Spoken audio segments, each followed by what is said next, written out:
You're listening to the Hayek Program podcast. This podcast includes audio from lectures, interviews, and discussions from scholars and visitors of the F.A. Hayek Program for Advanced Study in Philosophy, Politics, and Economics at the Mercatus Center at George Mason University. To learn more about the Hayek Program, visit hayek.mercatus.org. To learn about graduate student fellowship opportunities with the Mercatus Center at George Mason University for students at Mason as well as at universities across the globe, please visit students.mercatus.org.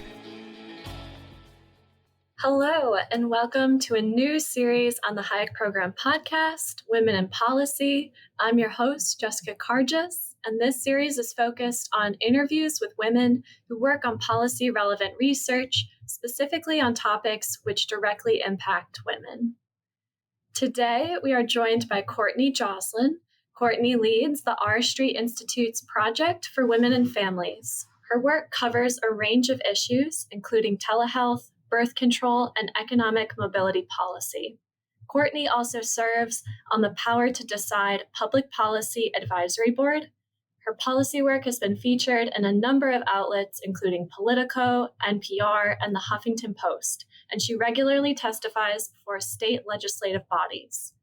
Previously, Courtney was the policy analyst for the Johnson Center for Political Economy at Troy University, where she worked with legislatures and scholars on economic issues in Alabama. She earned her bachelor's degree in accounting from the University of Tennessee and a master's degree in economics from George Mason University. Courtney is an alumni of the Mercatus MA Fellowship Program.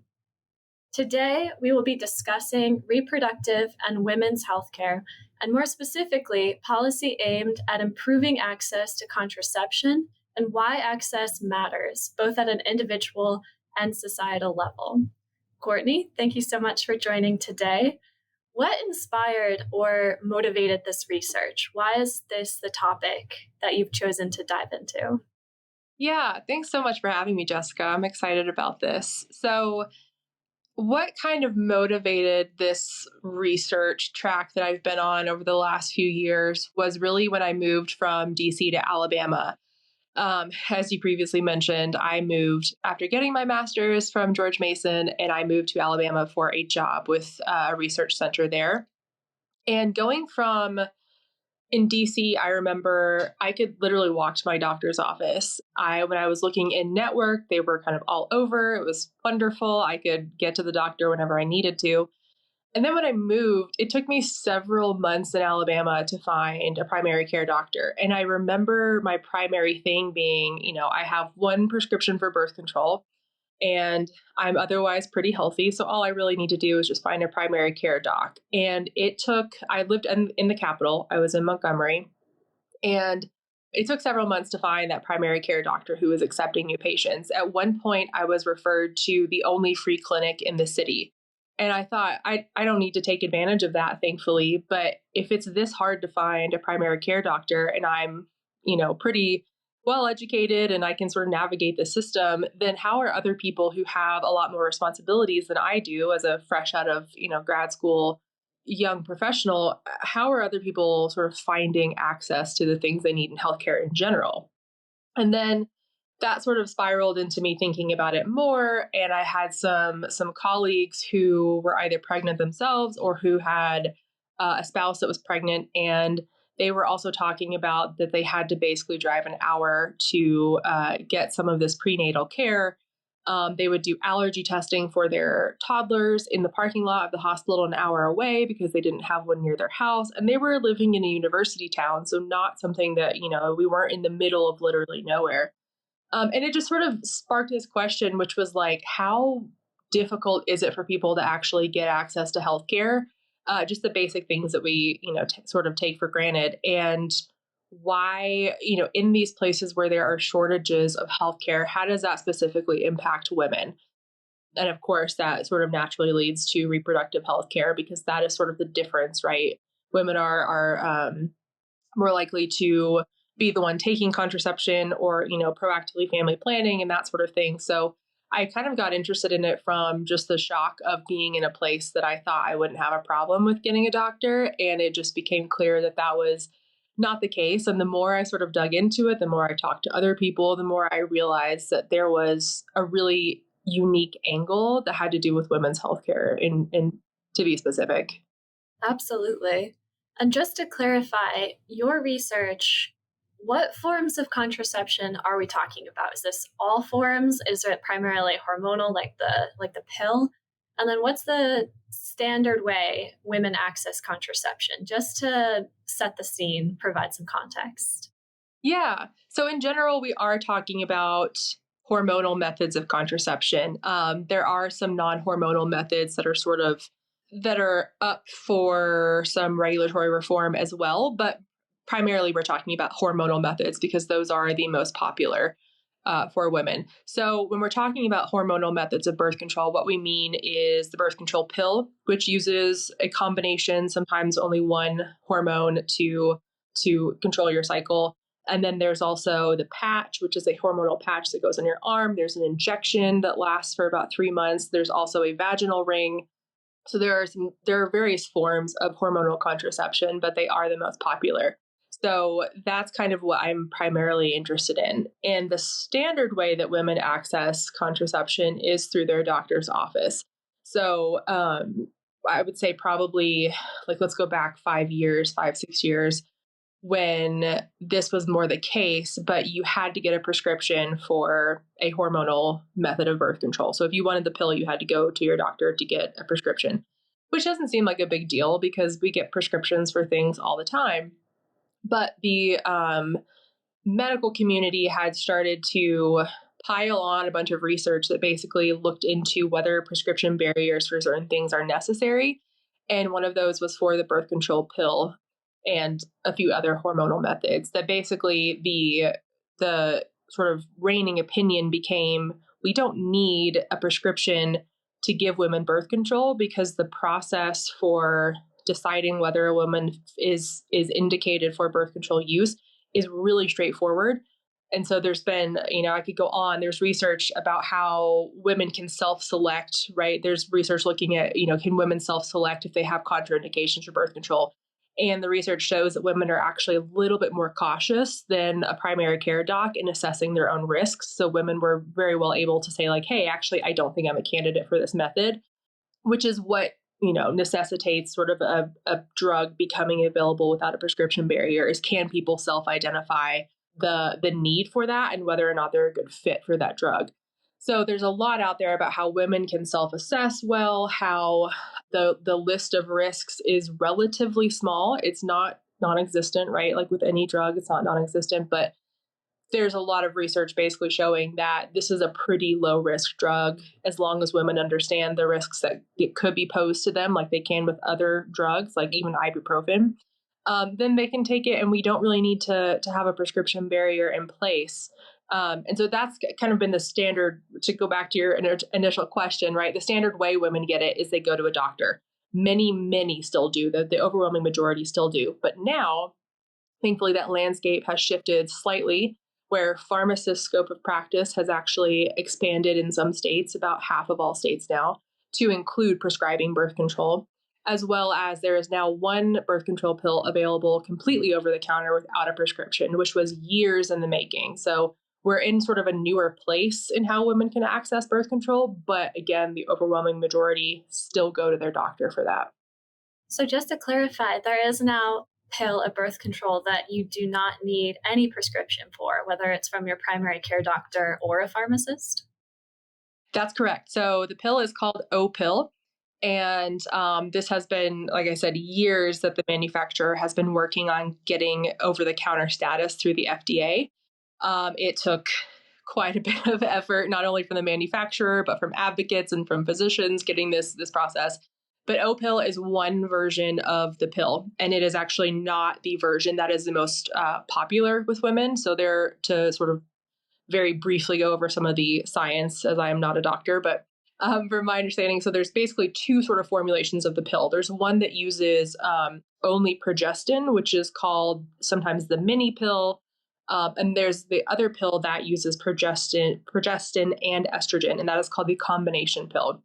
Now, The progestin-only pill is a little bit safer in the sense that it has fewer contraindications.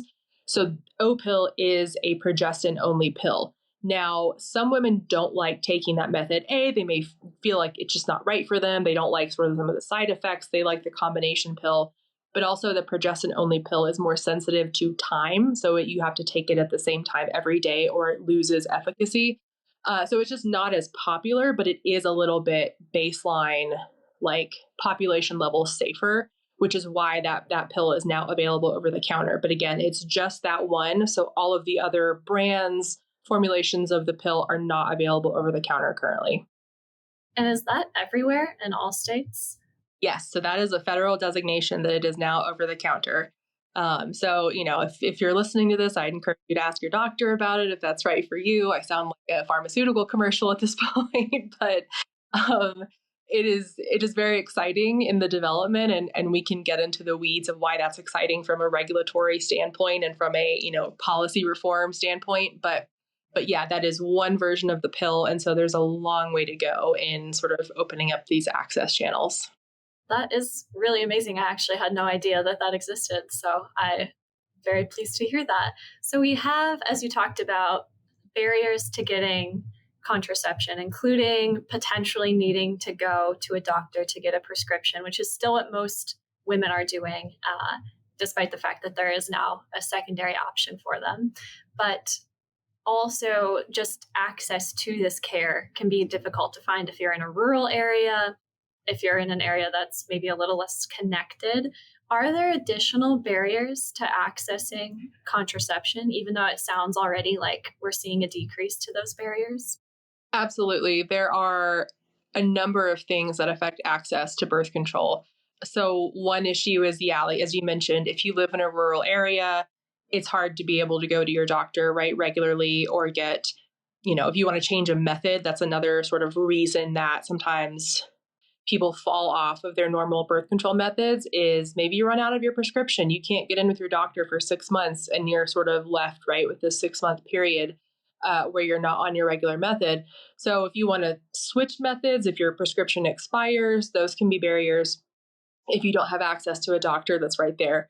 Another barrier is if you're uninsured. So uninsured women are, the Affordable Care Act it obviously did a lot in the sense that it sort of automatically raised the rates of insured people. But that number actually declined. It sort of hit a peak and then declined. And there are still plenty of women who are uninsured. And if you're not insured, cost is going to be an issue. It's expensive to go to a doctor without insurance. So you're probably not going to, if you don't have insurance and you need a method of birth control, it's going to be really expensive for you to get a hold of that if you have to get a prescription. So that's another barrier that research is pretty clear on in terms of women who are uninsured. Say that's a primary reason they're not on birth control is that it's too expensive for them to go to the doctor. So that's another burden. And then another is just the overall primary healthcare shortage that we have. This is another thing that ties back to why the medical community started looking at whether a prescription was necessary for some medications, was the sense that we don't have enough doctors to go around in the first place in a lot of areas. And so if we have a prescription barrier for something, we're sort of automatically excluding a lot of people from being able to get that. So that's why there's sort of been this, I think, this turn toward looking at, how can we keep things safe in prescribing and not prescribing medications while also dealing with the reality that is very difficult sometimes for people to even have a regular doctor on hand because they just don't have enough in their community. And like I said, when I lived in Alabama, I experienced that when I finally found an office that had several doctors and nurse practitioners in it. And they were like, yeah, great. We take new patients. We can see you in, 7 months or something. And it's like, oh, okay, that's a long time. If there's no, hopefully there's no emerging health issue that I have. But so those lags in doctor's visits can also contribute to barriers. And then one other barrier that I kind of find interesting is a lot of states only require insurance to cover 3 months at a time for a prescription. So you sort of have to go back to the pharmacy every 3 months to refill your prescription. that isn't the craziest thing, right? But there's been a move toward like 12-month supply where you can pick up all 12 months of a prescription at one time, and insurance, covers that, and then you're good to go for the next 12 months. Because there's been, I think, an interesting turn toward, and this is why I think this barrier is interesting, is people move, people go to school, and if you have a prescription for, birth control and you move out of state, you can no longer use that prescription to refill at your new local pharmacy. So there's also some lapse in use of birth control due to moving, due to, going to school, whether you, like I said, if you want to change a method. So it's actually, it's an issue, like a logistics issue, essentially, in some ways.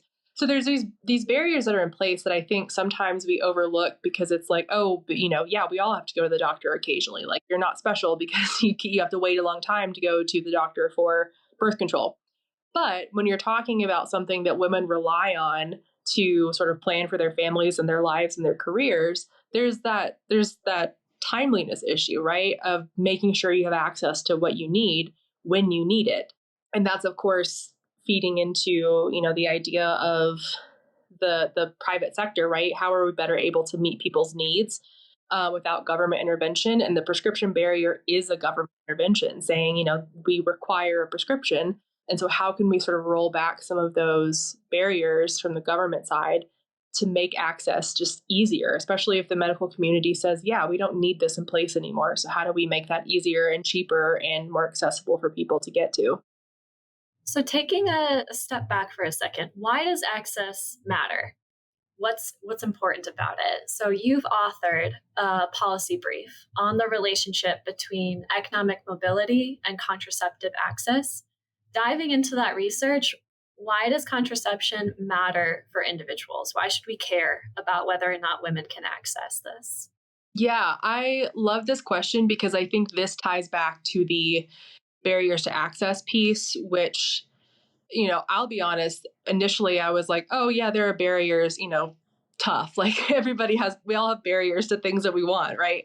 So why is this so important? And once we got into this research, looking at the connection between contraception and both individual and societal effects, it became really clear how important it is to have timely access to these things. So essentially, what we found in all of the existing literature out there was that, thankfully, when the birth control pill first became available to people, let's see, it's been like 60 years, I think now, that automatically provided sort of a natural jumping off point of, okay, women did not have access to this prior to this time, and now they do. So what I think a lot of social science researchers and medical researchers were able to sort of look at that timeline and then measure what the changes were in that sort of big shift in family planning methods at that time.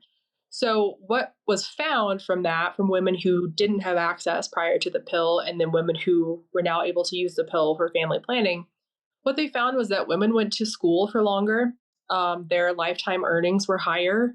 There were fewer abortions at the time. Of course, again, this is quite a shift, right, in landscape we're talking about when the pill first became legal. This is like 1960, just to clarify. Yeah. And it was 1960, but initially, and I think maybe some people don't know this, but initially contraception was only for married women. And then it became more available. There's a whole legal background that's still apparently controversial today. But once it became available to all women, whether you were married or not, there was a big shift in this. So yeah, that in 1960 on, all of a sudden women were going to school longer. They were earning more. They were, like I said, fewer abortions. Now the abortion rate does fluctuate over time. There were even things like lower divorce rates. Couples were divorcing at lower rates once contraception was available. Lower healthcare costs, right? Because if you're not ready to become a parent, the cost of an unintended pregnancy to both you and the healthcare system can be higher. And then safer pregnancies as well, right? Because women who are able to plan for a child when they're ready are more likely to take better care of their health. They also know when they're pregnant sooner, so they're able to sort of monitor that and work with a doctor on making sure everything looks good. So there was just this shift in stability, I would say, for women when they were able to take the pill. and they were able to sort of look ahead and plan long term more than they were before. So that's where we saw sort of the change in careers and education and earnings for women was, being able to plan for your families reliably. And so that kind of looking at the individual effects, right? That's obviously a huge piece of this puzzle is like, of course, women want more control over their lives. They want to be able to plan for these things. And so that was a huge sort of piece of the individual effects was, wow, all of a sudden we're able to long-term plan, which we really couldn't do as much before. And then why does it matter at a societal level? You mentioned that you've looked at both effects. So what did you find? So this is another interesting piece of the puzzle as well, which is contraception has led to a significant reduction in what governments spend on healthcare. So we all are probably aware that states have public health insurance programs. The federal government also, foots the bill for a lot of healthcare things.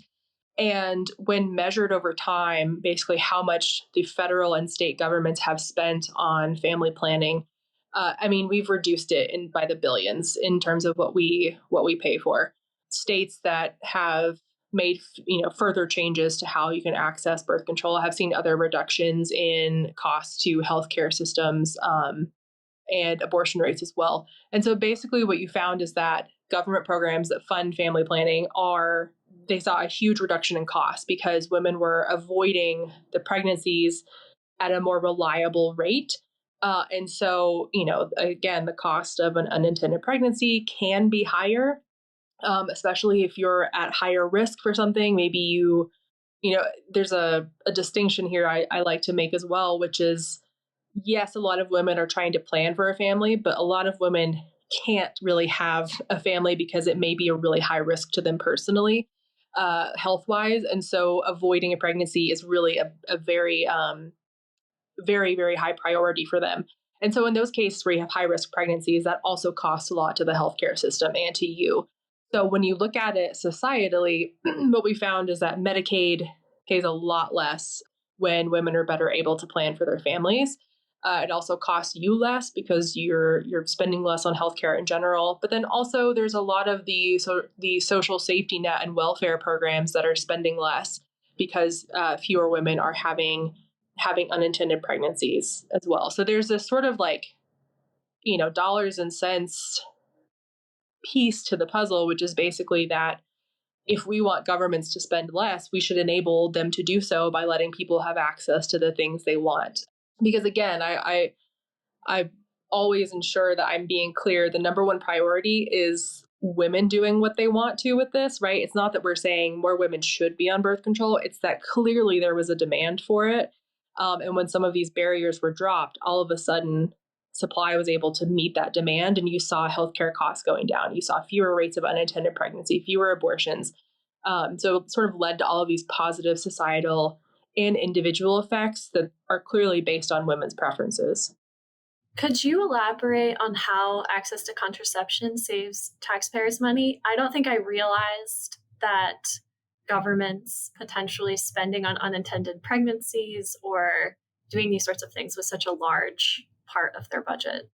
Yeah, absolutely. So kind of going back to state programs, because I think those are the most probably obvious, which is programs like Medicaid that cover contraception, the same way that private insurance does. Contraception is now required to, under the Affordable Care Act, is required to be zero cost to the consumer. So the sticker price is a lot less, obviously, to women, even though, of course, the costs are on the back end, but that's neither here nor there. So basically the way it saves taxpayers money is that, Medicaid programs are publicly funded. States spend a significant portion of their budgets on Medicaid. It is almost always a fight in state legislatures. They are fighting over not only the budget, but on Medicaid budgets and what should or shouldn't be included in Medicaid. And that comes out of the taxpayer's pocket. Now, again, if we're thinking back to, okay, how can we minimize costs to the taxpayer in healthcare in general, right? There are a number of ways to do that. But one of the ways we can do that within the existing framework of the way these state healthcare programs are run is to reduce the number of unintended pregnancies, right, that women experience. And so there's been a significant shift in the states that have measured this, right? There has been a significant shift in how much they spend on unintended pregnancy specifically. And there's been a lot of survey data on asking women, was this a unintended pregnancy or unplanned? There are a few differences, right? Amongst like, did you want kids at all? Or was this just a little bit earlier than you thought? So there's a lot kind of getting into the weeds there. But overall, what has happened is state governments have seen declines in how much they spend on this. So one example is in Oregon, where they were one of the first states to allow pharmacists to prescribe birth control directly to patients. So that way you could just go to your pharmacy, say, hey, I want a birth control consultation. They give you this same questionnaire that a doctor would give you. It's basically the same exam. They can take your blood pressure if they need to, if you're at risk of high blood pressure, and then give you your prescription right then and there. So you're not making a double stop. And pharmacies, as we all know, they're open longer than traditional doctors' offices. So there's just a better access point there. And what they found was that in the Medicaid population in Oregon, there were fewer unintended pregnancies and fewer abortions. And the state saved a few $1 million as a result in their Medicaid program. Now, this was early data. This was when the program first came out. So I'd be interested to see if that's sort of sustained over time. But the bottom line is states spend less money when there are fewer hospital stays. So there's been sort of that taxpayer piece too, that we're reducing the burden to them. Let's dive in a little bit more about what you just mentioned, pharmacists being able to prescribe birth control. Is that available across all 50 states? Is it just in some? What is the reasoning behind them not being allowed to do that? Yeah, so it's an interesting question. So to kind of walk through this a little bit, some of the basics, the federal government sets prescription barriers, right? The FDA sets whether a drug should be available over the counter or whether it requires a prescription. So states can't do much in terms of prescription barriers, but some of them have gotten creative and said, well, what if we change the scope of practice for other healthcare professionals to be able to prescribe certain drugs?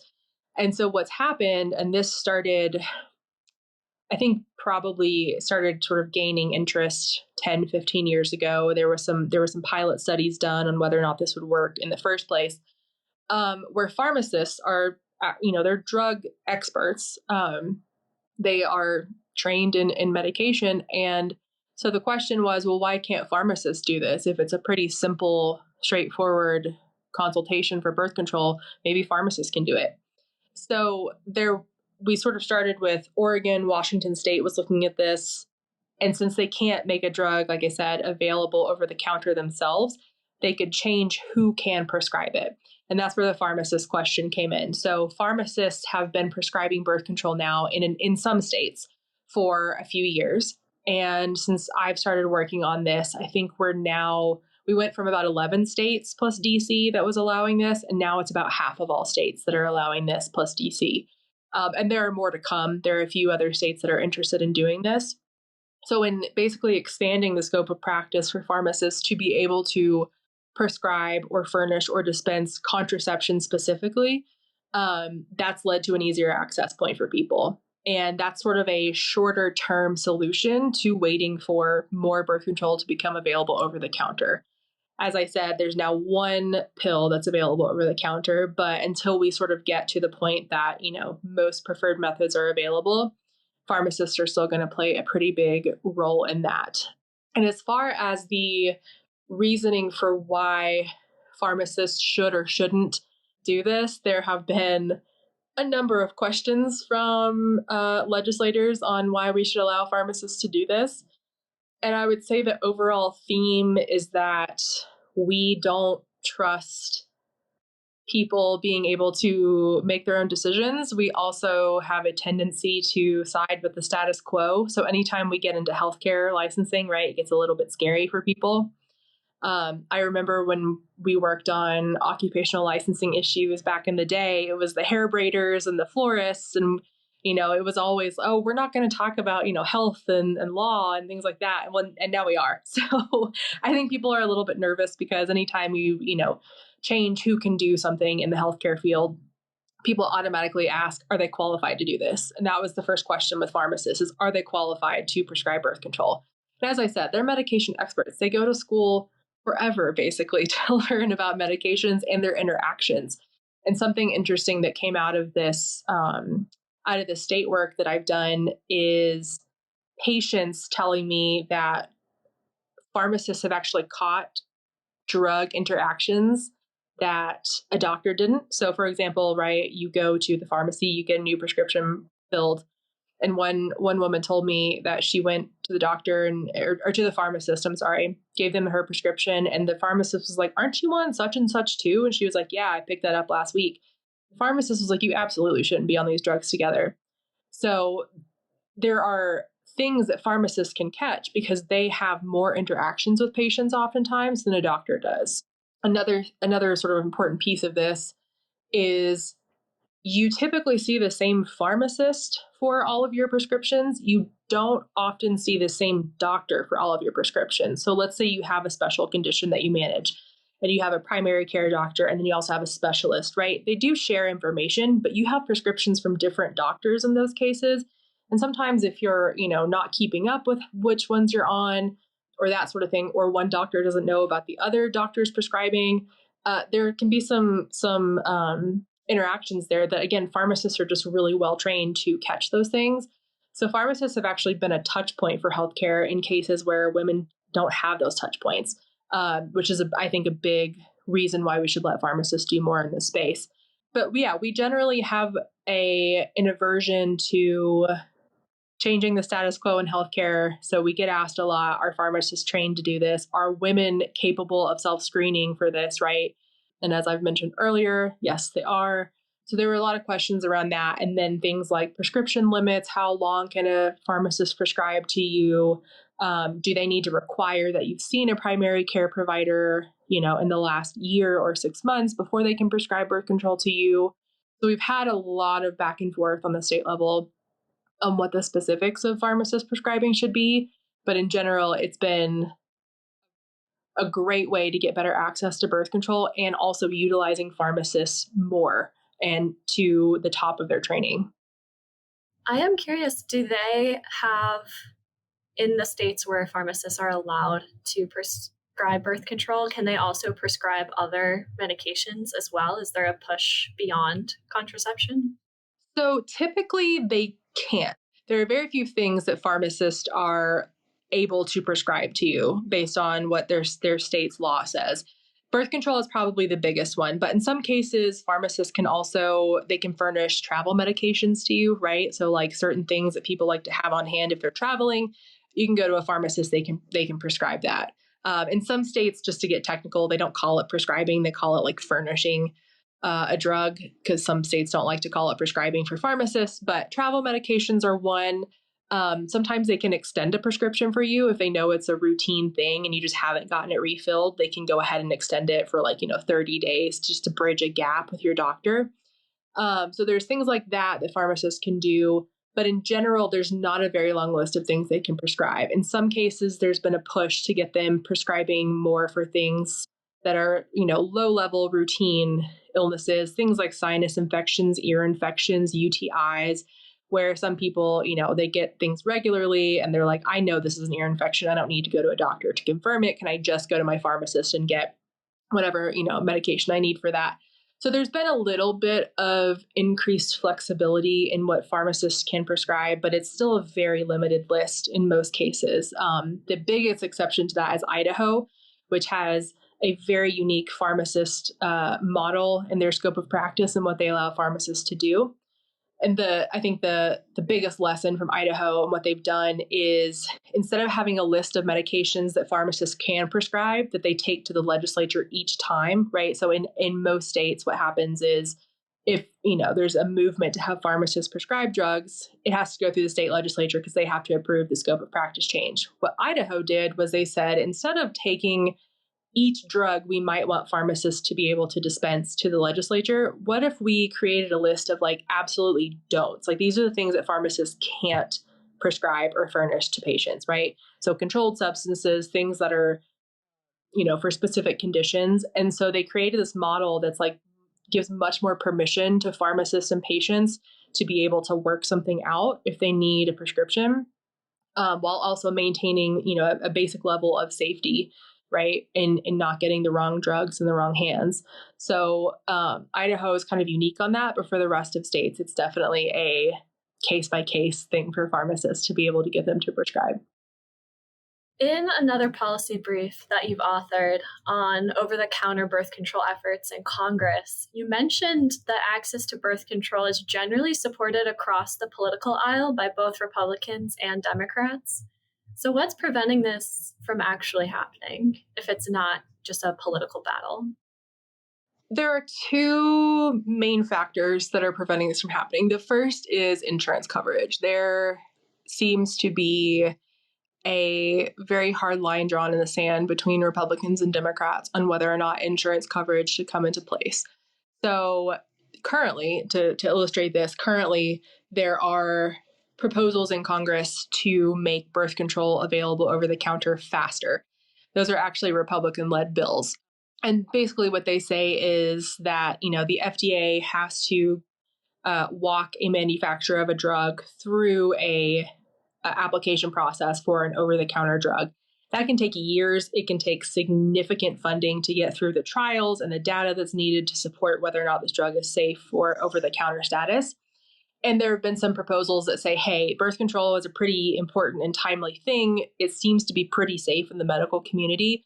What if we just require that the FDA fast track applications for existing birth control methods and waive the application fee? So basically trying to make it faster and a little less costly to the manufacturer to incentivize them to apply for over-the-counter status. That has not gone anywhere in Congress, unfortunately, even though it has been introduced for a number of years now.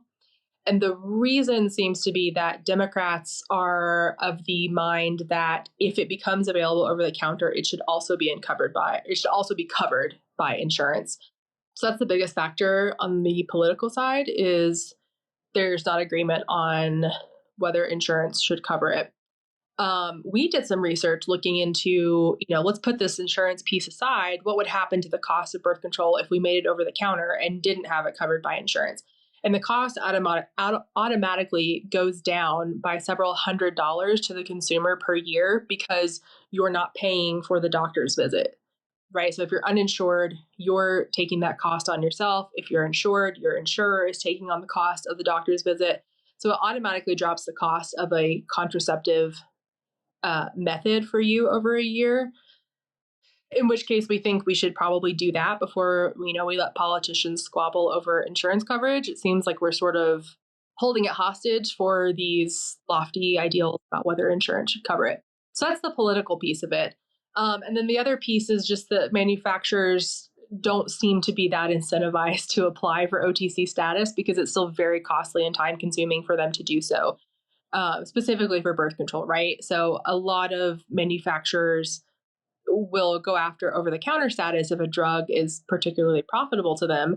But in the case of birth control, what we've heard from manufacturers is it's just not that big of a moneymaker. It's a relatively cheap drug to produce. It's a relatively cheap drug on the market. And so the cost, the barrier, right, the regulatory cost of getting that switch is just kind of too much for them to shoulder.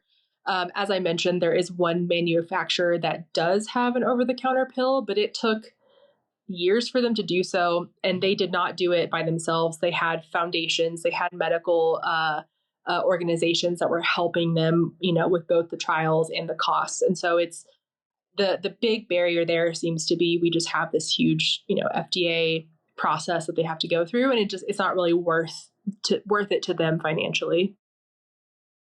That makes sense. There are a lot of things happening at the state level when it comes to women's reproductive and healthcare access. What are some positive examples of experimentation by different states to increase healthcare access? Yeah, so my first example is, again, Idaho, just because they sort of switched the way their pharmacy board works from a lot of other states. And that sort of opened the door for pharmacists to be able to better meet their patients' needs when it comes to birth control and other things, I'm sure, too. So that was a really positive example that I've been looking more into how this might apply to other states. There's been, I think, a shift in the last few years in more willingness to talk about scope of practice reform for healthcare professionals. I kind of mentioned this earlier, but right, healthcare is such a precious thing to people, and it's such a high stakes area, right? That we would obviously want to make sure we're keeping safety standards high, where we're not just saying, oh, anyone can take this method of birth control. We can just put it on the shelves. No worries. Everyone will figure it out. Right. We want to make sure we're not opening the door too far on certain things if they should be behind a prescription barrier or what have you, right? Controlled substances obviously is one that I might say prescription barriers are probably a good thing. Some may disagree with me on that, but I think there's always a tendency in healthcare to just be ultra cautious. We want to be so careful in how we're regulating this, right? Because in some cases it's literal life or death. But I think there's been more willingness to talk about changing scope of practice because there's been such a shortage of healthcare in the US that's only projected to get worse. And so we've just become a little bit more on the margin, I would say, a little bit more willing to experiment on maybe where scopes of practice could change. So some positive examples in the States have been, of course, pharmacists being able to prescribe certain medications. That's been a big change. There have been other things like nurse practitioners, their supervisory requirements. In some states, it is required for a nurse practitioner to work under the supervision of a physician. And more states are moving away from that model and saying nurse practitioners they can prescribe, they see patients. We shouldn't have them sort of under this supervisory model. So we're moving away from that. And what that means in access terms is that nurse practitioners are basically lessening their regulatory burden, right? So filling out the paperwork, maintaining that relationship with the physician, they have to oversee, in some cases, a specific number of that nurse practitioner's cases and prescriptions and yada, yada. When they move away from all of that sort of red tape, nurse practitioners have more time to see patients and oftentimes are more accessible to patients than physicians because physicians just have higher patient loads in a lot of these cases. So states are moving toward allowing nurse practitioners to do more. There's also been a little bit of experimentation in what registered nurses can do as well. So things like, can they furnish birth control, right? If they're at a clinic and they're working under the supervision of the doctor, are they allowed to just furnish the birth control prescription then and there? So there's that as well. And so I think the biggest sort of experimentation right now in states is just on the margins, modifying scopes of practice for healthcare professionals because they're recognizing that, in a perfect world, yeah, we might be able to keep these things behind prescription barriers or only have doctors do this and only have pharmacists do this. But we're operating in a world where it's very difficult for a lot of their constituents to be able to get access to healthcare in general. And so opening up those channels in a safe way is something that states are, I think, more open to now than ever. And COVID, of course, also helped kind of shift that landscape as well. We were much more willing to give permission, but one of the ways COVID really sort of helped move along some of this regulatory change for scope of practice was that all of a sudden nobody could go to the doctor, right? Nobody could be face to face with a healthcare professional. And so we really sort of, in a time of crisis, we sort of got really creative with some of these solutions that are, I think, proving to be long-term solutions that we didn't think of before. A big positive of our state-based system and federalism is that the states can do experimentation in terms of how they apply policies. They can each do something different and learn from each other. And I think those are some really cool examples, increasing scope of practice for pharmacists and nurse practitioners. And each state can kind of cater it to their own population. It's really interesting. But at the same time, because each state has this ability to experiment to a certain degree, it also gives states the ability to deny, limit, or constrain access to care. It feels like there might be a little bit of a tension. Like federalism and the ability for states to experiment is really cool, and it gives us all these different ways to see what works well and what might not, and to really cater and customize things to their population. But at the same time, it also might have some negative effects if states decide to go in the opposite direction. Is there a role for federal level policy or rules to ensure access to care? Or do we encourage more variety at the state level and just hope people can kind of vote with their feet by moving out of states when there's policies or regulations they dislike? Though that in and of itself can be very difficult to do depending on income levels or family connections. Just what are your general thoughts on this? As someone that works at the state level, but also works in healthcare, which has lots of federal level policies as well. I love this question because I think it is one of the more interesting and challenging ones to think about when it comes to federalism, right? We have this sort of push-pull between federalism is great, and then I think we have a tendency as humans to say, well, why doesn't the federal government mandate X? That would make it so much easier to Y. And we love to say that because, yeah, it would. I think, this is an issue that I don't work on, but in the abortion space, when Roe versus Wade was overturned, which was a federal standard, right, that said it's available to everyone, or, in a nutshell, I'm not a lawyer, but when Roe versus Wade was overturned, it was all of a sudden up to states to decide their own abortion restrictions. And we saw a huge shift, right, in how abortion was accessed or how it was restricted in 50 different jurisdictions. And I mean, those are still ongoing fights that states are having. So I think we we have a tendency to love federalism when it leads to outcomes that we like, and we don't like it as much when all of a sudden it's an issue area that we may think, hey, why doesn't everybody do it this way, right? So a lot of people who work in the abortion space that think, well, the federal standard was great because it made it just blood, across the board. Here's what it looks like. And now we're navigating 50 different state models on how abortion is restricted. So that's kind of what I mean by an interesting push-pull where federalism has, I am pro-federalism in general. And I like that states can do this. We just have to be okay with the fact that may mean that not every state is going to do things the way we want it to.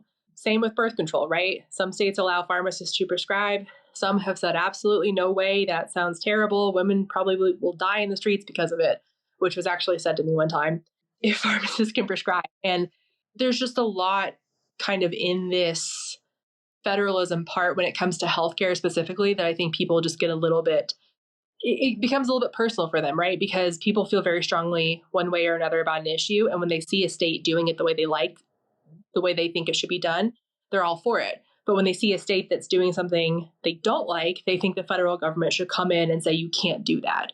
So really, I think it's a matter of deciding where, if you're sort of on a sliding scale of federalism, where do you sort of say, yeah, this is the right mix of federalism. We think states should be able to do this, but the federal government should decide this. And I don't really know where that line is. I think it's different depending on the issue for people. So one example maybe is after Roe v. Wade was overturned, a member of Congress asked our policy team if, why can't we just have a federal rule that allows pharmacists to prescribe birth control? Wouldn't that be great if all of a sudden every state was doing this? And the member of Congress didn't know that some states already did this. And so I was like, well, this isn't a federal mechanism really because it's a scope of practice issue, which is a state level. But I said, fortunately, about half of all states are ahead of you on this. Like they've already done it. And so that's an example of like federalism, right? Where it's like, this is great because we've already done this. The federal government doesn't really need to do it because, about half the country can access birth control this way. So I think it's just an interesting scale, I think, of where we like to think about federalism as being, the pros outweighing the cons. But I think for me, the general idea that experimentation is very good. So federalism, even when it doesn't go exactly the way we might want it to, again, depending on the issue, whether that's abortion, whether that's healthcare coverage, right? Because states do that differently, whether it's, what states do on paid leave or maternity leave, that sort of thing. It's so different for each state, which I think is a great thing because of that experimentation, right? We are able to better regulate when we let states decide how they regulate things.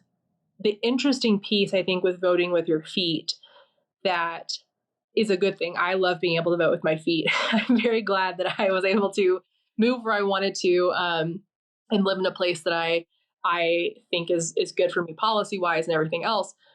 But one of the interesting things is that you often get flight, right? Where a lot of people leave the areas they're from and they don't come back. And you have these rural communities that really suffer because of that. Now, that's just sort of a natural outcome of being able to vote with your feet, but it creates an interesting piece where all of a sudden you have rural regions that are really hurting, and then you have state governments kind of try to swoop back in and revitalize that community and prop it up in a way that may not make a lot of sense, but you're also talking about people who are still living here. So it's a tough thing to think through, I think, which is you can vote with your feet and go to the place that you want. But when that leaves some communities with fewer people, and therefore they sort of have a very limited amount of economic growth, what does that mean for that community? And that doesn't mean that you shouldn't be able to vote with your feet, but I think it just poses an interesting question where you don't just leave it there. You don't just say, yeah, we voted with our feet. Sorry for that community. It's interesting, right, to think about what are the consequences for these communities that have fewer and fewer people. How do they access healthcare? How do they do certain things? And so I love the federalism question because it's just, I find that people are so anti or pro solely depending on the issue that we're talking about.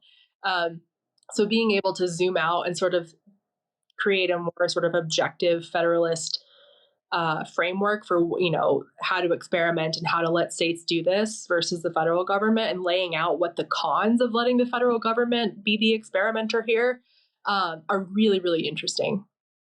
Part of your role as a policy analyst is speaking about these issues directly to state legislatures. And according to, I found this on the internet, but the Center for American Women in Politics, about 32% of state representatives identify as women. So you're primarily speaking to men when you do this. What has your experience been talking about these issues, women's health, reproductive health, access to contraception, even IVF protection, to a mostly male audience? It has been one of the more interesting facets of my professional life to mostly speak to men, and mostly speak to men who are in positions of legislating about reproductive health care. And I mean, in all seriousness, it's really revealed a lack of education on how not only like reproduction works, but how contraception works. And I don't mean that to say that, men are clueless on this issue, but it's not something they have to think about as much. Historically, like I was saying, earlier, women are the ones who are sort of taking charge of family planning and their reproductive health because they're the ones with the highest sort of incentives to, right? Historically. So I think men it's not really a top of mind issue for them. And so when they're confronted with, okay, I have to legislate on contraception or on, after Roe v. Wade and after Dobbs v. Jackson, it became heightened to such a degree that men were sort of having to legislate on reproductive issues that they just aren't that well versed in. And so it's been a very interesting thing to navigate. And I think one of the biggest things I've noticed is, like I said, just a very fundamental misunderstanding of how contraception works and how important it is to women and how it sort of dictates the rest of their lives. Like, not to be dramatic about it, right? But like, unintended pregnancy historically was a very big barrier to obtaining higher education, to establishing a career, especially if you're young. That's the other piece of this, right? For young women, especially. And I think that women know that, but we have fortunately had a pretty good level of access in general, right? We have contraception, which is a huge win. Of course, we want to change the prescribing barriers and all of that, but the fact that we have it in the first place is great. And so men now have sort of been put on in the spotlight, and being able to talk about it in a educated and level-headed way has become a priority for a lot of them because they're sort of right. We've sort of forced the national conversation to be about women's bodies and reproductive health care in general right now. And so men have, they're a lot of them are asking more questions. And I think for them to understand the importance of this to them, honestly, most of them, I tell them, talk to your wife, talk to your daughter, talk to a sister. They're the ones that can tell you. I mean, we've gotten some pretty pretty interesting questions and pretty discouraging questions from legislators before who just fully don't understand. Like we had one, I won't say when or where or what, but they were like, oh, the pill. Yeah, that's like women take it once a month. And it was like, no, this is a daily pill. And this has been around, like you said, since 1960. So because it's just not top of mind, they don't really understand it. But when policy dictates that you're the one making these decisions, you have to get up to speed pretty quickly, or else you're legislating on something you don't really understand. So that's kind of the tricky part, right? Is men have not been the best at this discourse. But then that sort of begs the question to me, which is like, should this be a legislative question? Like, why are we, the medical community feels as though they're sort of over-regulated and over-legislated in general. And when we leave these healthcare decisions to legislators instead of even just the agency or even to the, the medical organization that's like the leading expert on an issue, when we leave it to everything has to be legislated, then legislators are required to understand this stuff. And so until we, shift that landscape ever, if that's even feasible, yeah, men are going to have to get up to speed on how contraception works and how the reproductive system works to be able to make smart decisions for constituents. Have you found that your role has become more about educating state legislatures when you go to speak with them? It is much more about education, especially since Roe was overturned. There have been a lot more just general and fundamental questions about like, how do I need to be thinking about this and what do I need to know when this comes up in my committee?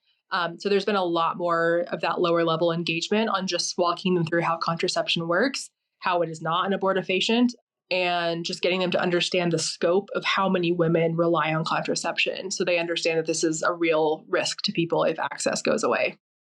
You've also engaged via podcasts, and I'm sure also when speaking directly to representatives at the state level with people who hold a variety of religious views. And this, I'm sure, impacts their perspective on these issues. How do you approach talking about contraception access to an audience that might have a strong belief against contraception? Yeah, that's a great question because it's come up more and more again in the last couple of years, which of course, Roe v. Wade had nothing to do with birth control, but all of these things sort of anytime there's a huge shift in policy, it affects other sort of subtopics of that policy area. So a lot of folks who feel very strongly about contraception from a religious or personal perspective, where they think it's not great for women to engage in, they don't think that maybe hormonal, birth control is the best way to go. They think it messes with your hormones. It may make you, moody or weight gain. That's on like the personal side. And then on the religious side, if they believe, hey, this is against what my religion teaches for women to be able to, control this way of reproducing. I think the biggest thing is that I'm never going to convince someone against their own religious beliefs, and I would never want to. But more what I try to do is make them understand that, first we have separation of church and state for a reason, and that has been something that the religious community should really take seriously, I think, because the separation between that means that anybody in any position of power, regardless of their religious beliefs, has to operate on what constituents actually want. And so in the case of like religious legislators or even just religious people in general who are, I wouldn't even say anti-contraception, but maybe just don't love the promotion and the praise of contraception, my biggest thing is like, your religion doesn't set policy because we've decided, right? The founding fathers decided that could lead to some very bad unintended consequences. And so we should be very careful in how we legislate and how we regulate things, taking our personal feelings out of it, right? And that's where I think there's some resonating with what I'm saying in the religious community. Because again, I everybody has their own personal beliefs around contraception, around abortion, around every, social issue, right? In policy, we all feel slightly differently about it. But I think just remembering that you're operating within a framework of this is what folks use, this is what folks want. And my personal beliefs don't dictate what the rest of the state is allowed to do, right? I think a lot of people that are good at that, we have a lot of Republicans we've worked with who are good about separating their values from the way they legislate. And of course, personal values come into play. It's impossible to keep them out of everything entirely. But the legislators who understand that there is a separation between setting policy and the very real responsibility of setting what policy says and your personal beliefs are the ones that I think have been the most successful in staying in policy and making real change long term. Changing the topic just a little bit, contraception is often thought of as a women's responsibility, and we've kind of been talking about it as if it is. Since currently, I think the only male birth control options are condoms and vasectomies for them specifically. When male hormonal birth control becomes available, and there was talk about it, I think like a year or two ago, and then I think it kind of died down. I'm not entirely sure what happened to it, but if that ever becomes a thing, do you see this changing the policy landscape at all? And also, like, why is this not a thing already? Why is it only for women? Yeah, that's a great question too. So there were initial trials for a male contraceptive pill, and it gets a laugh every time because basically trials were stopped for a number of reasons. But one of them was that men in the studies were complaining about feeling moody and fatigued and irritable and just sort of not in brain fog and not feeling their best. And, of course, a lot of women kind of laughed to be like, yeah, join the club. So the initial trials, I think, were stopped. I'm not sure where that manufacturer stands now and whether they're continuing that. But I think, again, talking about innovation, this would be fantastic if men had better contraceptive options as well. Of course, like we should put more options in men's hands too. Because we talk a lot about women and planning for families, but of course men have a role in this as well. And I don't mean to discount that role. It's just that the way the science has developed so far means that women are the ones primarily responsible for contraception, right? The most effective methods typically are ones that women can utilize. And so the more we can do on the men's side would be fantastic. I think men would be very interested in that. All of the survey data shows that men are very interested in having better contraceptive options. And so I think it'll be interesting to see once that science develops a little more, then we'll get into the policy and the regulatory frameworks. And that will be a very interesting conversation, I think, to have. As you said, the majority of legislators are men. So I think there will be just a natural interest in understanding more about how it works and how it might affect their bodies. So maybe we'll see a more positive and maybe a smoother policy conversation in that case, right? Because they can relate to it more, and it's something that they personally can take and understand and have sort of that personal experience with it. So it might open up the doors to a better conversation. Maybe everyone will calm down a little bit more about birth control if there are more methods available and if everyone has a personal experience with using it and liking it or not liking it. So I'm optimistic. I'm pretty bullish on that. I think that would be a great thing to have. We don't have it already, I think, just because it's just not the way the science is developed, right? Once we got the pill and we sort of understood how that would affect women's reproductive system, then we could sort of iterate from there. Right now we have IUDs, now we have implants. So we sort of were able to iterate off of the science. And I think with male contraception, it's been a little bit trickier for the science community to find ways to do that. So I think that's why we don't have it. Is probably just it's very expensive. It's a time-consuming thing, right, to figure out these methods through research and development. So I think that's probably why. But I'm very optimistic that we may have that one day. So, what, in your opinion, can policymakers do to ensure innovation and competition in this space? So I think policymakers really need to understand how scope of practice can greatly affect the level of healthcare access in their state. Oftentimes we think of scope of practice as being, these very small marginal pieces of change for healthcare professionals and what they can and can't do. But as I mentioned, we're seeing some of these shifts lead to greater healthcare access in states that really struggle with things like primary care doctors or specialists. And so in those cases, we need to make sure that those state legislatures understand just how important having the least restrictive scope of practice, while obviously maintaining a safety standard, really leads to better healthcare access, ease of access, and lower cost to the consumer. And then I think too, in terms of state competition on this sort of work, we just need to let them sort of be the natural laboratories that they are. I've talked a little bit about how we tend to be pro federalism. The average person tends to be pro federalism when it works out to our favor, but then we always want the federal government to step in when there's something happening that we don't like. But that is just sort of the natural, what happens naturally with democracy. And so I think in those cases, legislators need to just really understand the serious nature of some of these policy debates and really be open to listening to folks who have a vested interest in this access, whether it's reproductive health care or whether it's something completely different. Just understanding that these regulations have a significant impact on how people can live their daily lives. And that's a very serious responsibility.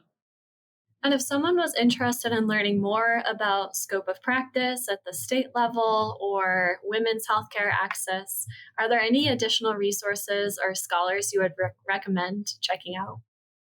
Yeah, so I think if you're interested in following some of the landscape of policy changes over the last, decade when it comes to reproductive health care, the Guttmacher Institute is a great resource. They are a community of medical professionals as well as policy experts. And so there's been some really interesting analysis from them on things like the state healthcare costs. They are who I cite a lot when it comes to the reduction in state healthcare costs once contraception became widely available. So they're a great resource for that sort of thing. And then I think in general, you can always check out the R Street Institute website. We're always talking about something to do with birth control or women's economic mobility. And if there are any specific questions that someone has about this issue area, I'm always available and I'm always looking for interesting sort of angles to this issue area to research. So feel free to reach out to me as well. All right. Well, thank you so much, Courtney, for joining us and taking the time to talk about these issues. We really appreciate it. Absolutely. Thanks, Jessica.